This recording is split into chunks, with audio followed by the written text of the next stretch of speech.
अभ्यास कर लेने पर तुम्हें भूख प्यास का भी कष्ट नहीं होगा।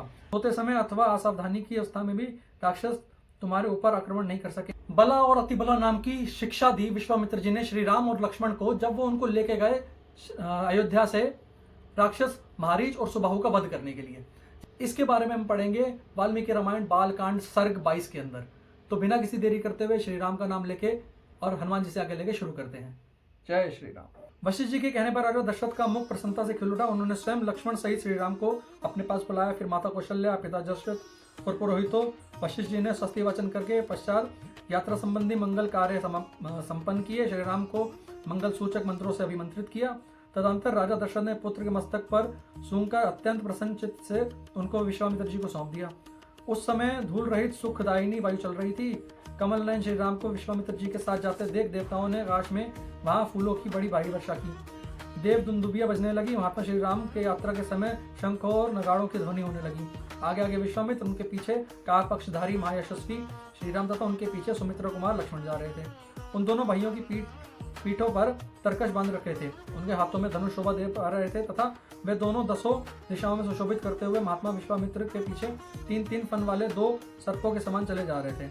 एक और कंधे पर धनुष, दूसरी ओर पीठ पर तुनीर और बीच में मस्तक।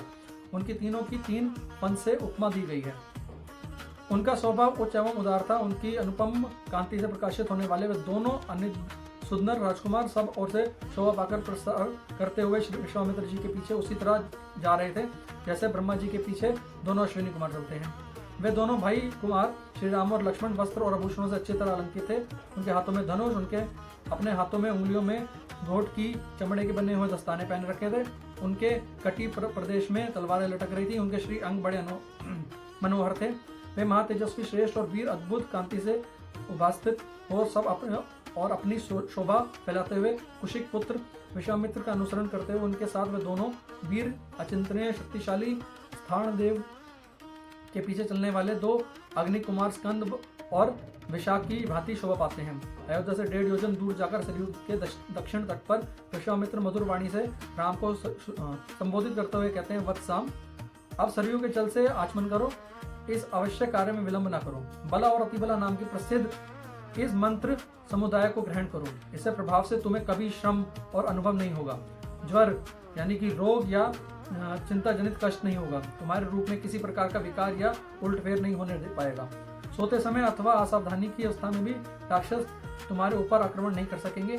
इस भूतल पर बाहुबल में तुम्हारे समानता करने वाला कोई न होगा। तात रघुकुलनंदन राम, बला और अतिबला अभ्यास करने से तीनों लोकों में तुम्हारा समान कोई नहीं रह पाएगा। अनग, सौभाग्य, चातुर्य, ज्ञान, बुद्धि संबंधी निश्चय में तथा किसी भी प्रश्न का उत्तर देने में कोई भी तुम्हारी तुलना नहीं कर पाएगा। इन दोनों विद्याओं के प्राप्त हो जाने पर कोई भी तुम्हारी समानता नहीं कर सकेगा, क्योंकि ये बला और अतिबला नामक विद्याएं सब प्रकार से ज्ञान की जननी है। नरश्रेष्ठ श्री राम, तात रघुनंदन, बला और अतिबला अभ्यास कर लेने पर तुम्हें भूख प्यास का भी कष्ट नहीं होगा। अतः रघुकुल को आनंदित करने वाले राम, तुम संपूर्ण जगत की रक्षा के लिए इन दोनों विद्याओं को ग्रहण करो। इन दोनों विद्याओं का अध्ययन कर लेने पर इस भूतल में तुम्हारे यश का विस्तार होगा। ये दोनों विद्याएं ब्रह्मा जी की तेजस्विनी पुत्रियां हैं। खगुस नंदन, मैं इन दोनों को तुम्हें देना विचार किया है। राजकुमार, तुम्हें इनके योग्य पात्र हो।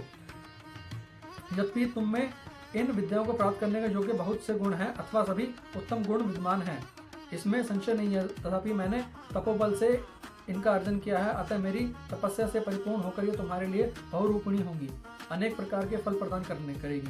तब श्री राम आचमन करके पवित्र हो गए। उनका मुख प्रसन्नता से खिल उठे। उन्होंने उन शुद्ध अंतकरण वाले महर्षि से वो दोनों विद्याएं ग्रहण की। विद्या से समाप्त होकर भयंकर पराक्रमी श्री राम सहस्त्रों किरणों से युक्त शरतकालीन भगवान सूर्य के समान शोभित पाने लगे। तत्पश्चात श्री राम ने विश्वामित्र जी की सारी गुरुजनोचित सेवाएं करके हर्ष का अनुभव किया। फिर वह तीनों वहां सरयू के तट पर रात में सुखपूर्वक रहे। राजा दशरथ वे दोनों श्रेष्ठ राजकुमार उस समय वहां तृण की शैया पर, जो उनके योग्य नहीं थी, सोए थे। महर्षि विश्वामित्र अपनी वाणी द्वारा उन दोनों को प्रति लाड़ प्यार प्रकट कर रहे थे। इससे उन्हें वह रात बड़ी सुखमयी सी प्रतीत हुई। यहाँ पे होता है बालकांड सर्ग 22 कंप्लीट। कि अतिबला और बला नाम की पावर दी गई, जिससे ना उनको भूख लगेगी ना प्यास लगेगी। सोते टाइम भी कोई उनके ऊपर अटैक नहीं कर पाएगा। अगर ध्यान नहीं है, कई बार होता है बंदा चल रहा है, ध्यान नहीं है, भटका हुआ है, कोई अटैक नहीं कर पाएगा उनके ऊपर। और जो चाहेंगे वो पा सकेंगे उससे। इवन तो ये है कि भाई वो कह रहे हैं कि ये जो मैंने तो अर्जित की है, तुम्हारे अंदर ये सारे गुण हैं कि तुम ये सारी चीज़ें रख सकते हो, और इसके अंदर तुम्हारे पास इतनी ज्ञान की हो जाएगी कि कोई भी कैसा भी प्रश्न हो तुम उसका जवाब दे पाओगे, कहीं भी तुम अटकोगे नहीं, और इतनी शक्तियां आ जाएंगी तुम्हारे अंदर कि पूरे विश्व के अंदर कोई तुम्हारी मुकाबला नहीं कर पाएगा। ये सारी शक्तियां बला और अतिबला के बारे में बताते हैं विश्वामित्र जी। अगले सर्ग के अंदर जो कि है 23वां सर्ग, विश्वामित्र जी श्री राम के साथ सरयू गंगा के समीप जाएंगे, वहां आश्रम में ठहरेंगे, वहां पे आगे क्या होता है इसका हम अनुसरण करेंगे अगले सर्ग के अंदर। तब तक के लिए जय श्री राम।